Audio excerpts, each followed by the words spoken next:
This is a great story, and I'll tell you why it's a great story, because you have a couple of young people, Luis, Pedro, couple of guys who created an app in Brazil with 500,000 downloads in Brazil called GigU. They call it the Stop Club in Brazil, and then they launched in the United States. And the big bully Uber did not like the fact that they could read the information on an Android phone. Unfortunately, it doesn't take a print, a reading of the iOS of the iPhone, but the Android phone, it reads the information and then allows drivers to make quick, smart decisions. Now, Uber took them to court. Uber took them to court over this, and they lost. They lost badly. And they will never file a lawsuit in the United States against this company because that battle had already played out. And if they decide to reopen the books, it would be retaliation. And LYFT will look at this case and say, now, you know what? We're not going to take these guys on. These guys were fearless. That's what I love about them. And they have a brilliant app. I put Steve, Rideshare Rodeo, you know him, Rideshare Rodeo podcast, together with these guys. I told Lewis, your story needs to come out, right? There's no better person to tell the story than Steve. And then this is what happens. So, when you put good people together with real stories that need to be out in the open, these type of 10-minute videos happen. I need to ask, during that process, during that time, did you ever outreach to Uber? Did you ever say, hey, we want to talk to you? Did they ever sit down with you? Did they have anybody from the team? Did they ever reconnect with you at least? Did they do anything? Yeah, at the time we thought, they have this space at our international airport here in Rio. And we said, you know what, you have this space, but you have like two big containers. One is like a lounge, but it's actually like a container full of chairs. Sure. And the other one is like a bathroom that was cleaned every 3 days. So can you imagine having like a rest area bathroom? Yeah. So did they have any personnel on hand at these, or were they just kind of there for the drivers? For the drivers. Basically, what we told them at the time said, you know what, you have this space. Why don't you let us run it? Because we do it really well. Drivers will be more happy about it. They'll be more engaged. What we built in this space and this other space. So we put this infrastructure here. They can eat. And with we have coffee. What they said to us at the time was, no, this is not going to move forward, guys. We don't want drivers to have a cool lounge and stay here. We want them driving. And we want to build community. Well, I was going to ask you too. So Pedro, if you're a man who makes at least $150K a year and you feel self-conscious about your gut sticking out, I'll get you shredded or you won't pay a dime. I'll get you shredded, bro. Store.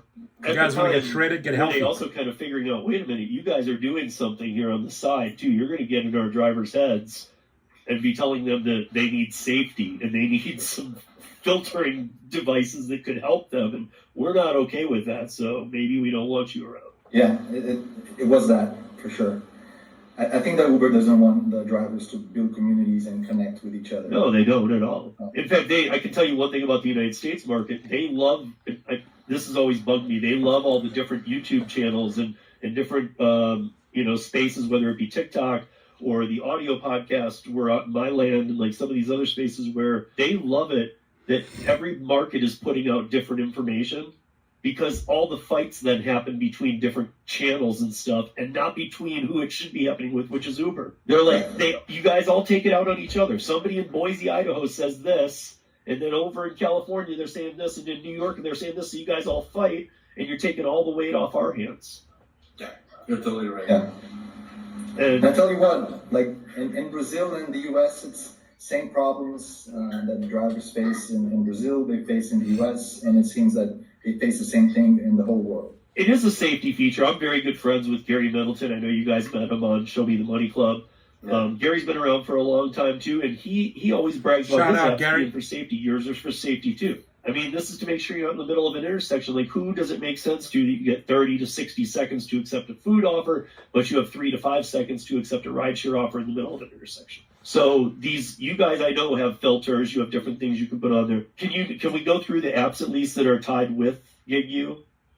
The apps that drivers. I know that before I talked to Pedro about potentially even other brands that aren't on there right now could be down the road. But what are the primary apps that are available? In the US, we have Uber, Lyft, DoorDash, Grubhub, Uber Eats. Yep. And we're doing Spark and other platforms that we're opening up. Correct me at any point if I'm wrong. People can set their perimeters. Like I don't. Can you like knock out neighborhoods altogether that you don't want to go to? Can you gray out areas? Can you set some real perimeters in the app of what you won't do so that it doesn't even show to you? Not yet. Not yet. Okay. So right now we filter based on the price per mile and the price per hour. With no other, it's just that. It's just, listen, set your prices that you guys are accustomed. Because again, they're going to pull up to the person. And every driver, I need to say this might not be your guys' belief, but every driver has the right to cancel right on the spot. And if you're feeling weird about it, that is my advice. Cancel, cancel, cancel. If you feel sketchy about something, cancel. Yeah. Totally. But, okay, moving on with the price part. So you set the price. Yeah, you set the parameters, like the filters of what would be like a good offer, what would be a medium offer, what would be a bad offer. Okay. And then when these platforms do like a trip, or we analyze that, and in 0.6 seconds, we show that in colors. Like green is good, yellow, maybe it's good, take another look. Red, like refuse it, it's a bad offer for you. So it's coming up on their screen still, and it's saying this is a red one, this doesn't meet your parameters. Yeah, we show the calculations, like how much it is paying per mile and how much it is paying per hour, and also the passenger amount of stars, the rating. And we show that in this rectangular or this box, it has like the border is in colors, always like green, yellow, or red. Yep. Yeah. It's a smart color grading system. Are we still on Android only? Yes. Yes. Is that way so far off in the distance that you don't even like discussing iPhone, or is that something that could be attainable? I've actually worked with companies, and I've had to submit things to. Mm-hmm. I understand the difference. It's huge. It's very hard to get an app on the App Store. Yeah, I don't think it's that much far off. Just the solution that we found on the iPhone, it does use a lot of data and a lot of the hardware. It's like doing a video call 24 hours. So that's a lot of data that you're using, and that's a lot of the process of the phone that you're using. So you could even actually potentially put a lag on your offers that's making it so that they're coming in later than they should. Yeah. We're very focused on experience. So the experience that we would deliver. So we need to pay attention here because it's not on the iOS, not on the iPhone platform yet. It's on the Android platform. I have 2 iPhones. I actually went out, got the Moto G from Motorola. It's not bad, $170. Have my iPhone 15s. This one used specifically for this purpose. So what I'm seeing is a lot of people talking about the GigU app, how it's working for them, how it keeps you safe, right? Because I'm sure they'll talk about this, but it also analyzes the rating, right? The passenger's rating, which I think is important. If you look at this specific one, right, the driver has put in his perimeters. It doesn't meet his hourly, which I agree. I wouldn't drive for $19, $20 per hour, less all your costs. But it does meet his ratings, because the rider has a good rating, 4.99. So I'm sure they'll talk about that. But 0.6 seconds you get the decision versus taking your eye off the road or your mind off the road and you're doing a calculation in your head. Things can happen in 2-3 seconds on the road. We know that, right? So it's a brilliant safety app. Now, this is why people are actually going out and getting an Android. Why did the rideshare professor go and get one? Because I reviewed it. I used it on a few Lyft trips.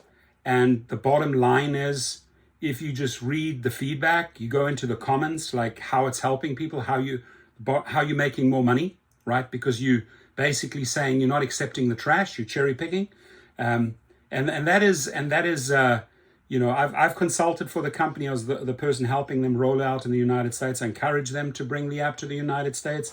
So I've been a part of this team for a long time, and I can tell you, like I said, what I love most is that they took on Uber and won that lawsuit and delivered a great app. And the iPhone is still not good yet. I mean, I know you guys are aware of Flight, whatever it is, where you can have a beta version going, and I'm sure you've tried it. But so people can set these. Can we get into whatever happened with the FTC? Because this is stuff I hit on all the time. I hit on all the legislative stuff and all this stuff. And I'm just very interested in what happened down there in Brazil, because you guys have, if I understand it correctly, a win. Here's how a doctor treats toenail fungus without a prescription. If your toenail fungus came back after using tea tree, which is very rare when we are dealing with these companies. Yeah, what happened here, like the whole story is that Uber filed a lawsuit against us here, and then we fought back. Can I ask what the lawsuit was like? What was it for? What was it? What the grounds? Oh, okay. Yeah. So basically, they said that we were stealing data from passengers, that we were putting the drivers in danger for exposing data, and also what else? You're responsible for all the rejections that. And the wait time on the passengers was our fault. Yeah, that we were responsible for the criticism that the platform has been receiving for cancellations, which is, I mean, ridiculous. Laughable. People are canceling. They're not using our tool, right? Because they only accept with our tool, with GigU, they only accept the rides that they want to do. So why would they cancel afterwards? It makes no sense. But they said that we were stealing pictures from passengers, which is something that they don't even show for drivers. Lastly, that we were engaging in lawful competition with that. So wait, when they say capturing pictures, do you mean like, because this is something we all want this. We don't want to be picking up somebody where the title is Demand. Yeah, they have a real name and it's gold-plated teeth right up close. Exactly. No face. I don't want to pick up that person. So were you finding, was there an actual, is that what you're talking about, an actual picture of the passenger? No, they were lying. Yeah. They were lying. Okay, there wasn't even a good claim. Okay. It's still like it is in the U.S. They don't show the passenger picture for the driver. I have always thought they should watch it with the frivolous stuff, but for years they get away with this. So they file this lawsuit against you. You guys decide we'll fight this. Not many people do. You decide we'll fight this, and then what happens? So when they filed this lawsuit, they asked the judge for an injunction, basically saying, look, these guys are jeopardizing my operations in Brazil, so why don't you give us an injunction basically prohibiting them to offer these tools? Why don't we discuss this in court? And this judge, I mean, I cannot blame the judge because basically we were unknown for the majority of the population. We were very well known among drivers, but among passengers and regular people, nobody knows about us, right? And then just said, yeah, I know Uber. My kids use Uber. I use Uber. Yeah, let's give the injunction. And we had to appeal that. This is when we created basically with drivers. Like we got more than 70,000 drivers, signatures. Yeah, signatures basically saying that they were against this lawsuit and they were up.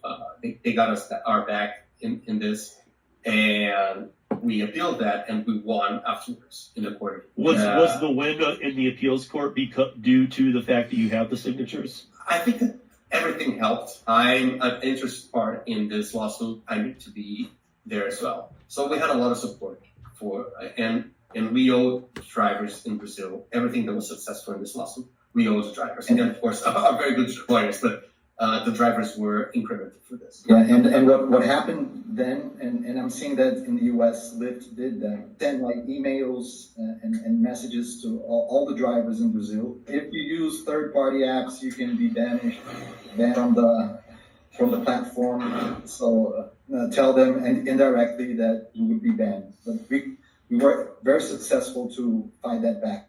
Don't mix pink salt with lemon and 2 other ingredients if you don't want to donate your entire wardrobe in less than a week. Don't believe me? I got to get rid of that, dude. It's bad. We're watching the legal breakdown, Glenn.